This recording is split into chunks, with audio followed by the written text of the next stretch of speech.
System আলাপ investigation. আজ আমরা এমন এক অর্থনৈতিক বাস্তবতার পর্দা সরাব যা আপনি দিনের পর দিন উপেক্ষা করে চলেছেন। কোটিপতি শব্দটি শুনলেই আমাদের চোখে ভাসে চকচকে স্টার্টআপ, সিলিকন ভ্যালির প্রযুক্তি অথবা ক্রিপ্টোকারেন্সির উন্মাদনা। কিন্তু আপনি কি জানেন আপনার শহরের আসল ধনীরা এই গ্ল্যামার থেকে বহু দূরে? যখন গোটা বিশ্ব একটি নতুন অ্যাপ বা এআই নিয়ে ব্যস্ত, তখন একদল মানুষ চুপচাপ তাদের সাম্রাজ্য গড়ছে। তারা কোনো আলো ঝলমলে অফিসে বসে নেই, তারা রয়েছে আবর্জনার স্তূপে, পাইপের ভেতর কিংবা পরিত্যক্ত কারখানার ভেতরে। সেই কোটিপতিকে, তাকে কেন খুঁজে পাওয়া যায় না? কারণ তার ব্যবসা বোরিং, এতই সাধারণ, এতই অপ্রাসঙ্গিক যে আমরা ভুলেও সেদিকে চোখ ফেরাই না।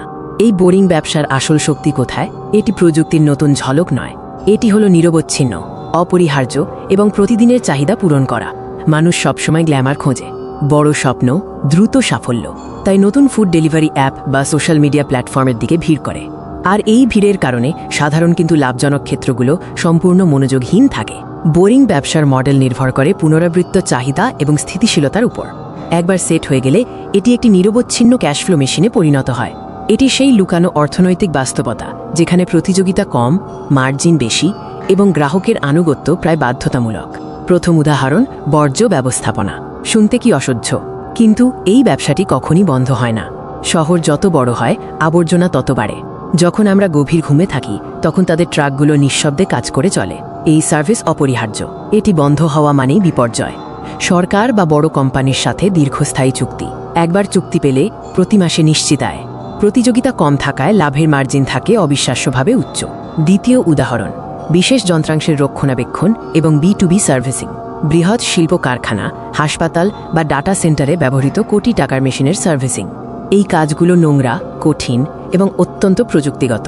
কিন্তু যখন একটি গুরুত্বপূর্ণ মেশিন খারাপ হয়ে যায়, তখন সার্ভিসিং কোম্পানিকে ডাকা ছাড়া কোনো বিকল্প থাকে না।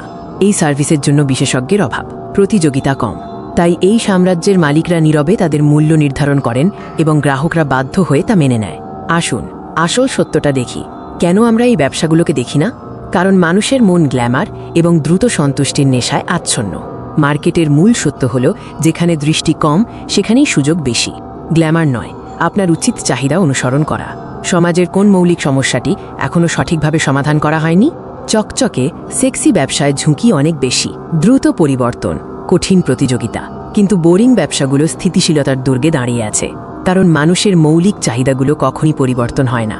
সুতরাং পরবর্তীবার যখন আপনি একজন কোটিপতিকে খুঁজবেন, তখন গুগল বা ফেসবুকের দিকে নয়, বরং আপনার শহরের সবচেয়ে পুরনো এবং অপরিহার্য ব্যবসার দিকে তাকান।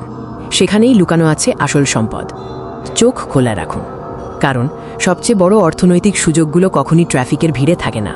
সেগুলো লুকিয়ে থাকে আমাদের দৈনিক জীবনের পেছনে, যার উপর আমাদের টিকে থাকা নির্ভর করে। আপনার দেখা সবথেকে বোরিং কিন্তু অবিশ্বাস্যভাবে লাভজনক ব্যবসা কোনটি? নিচে কমেন্ট করে আপনার বিতর্কিত মতামত জানান। সিস্টেম আলাপের সাথে থাকার জন্য ধন্যবাদ।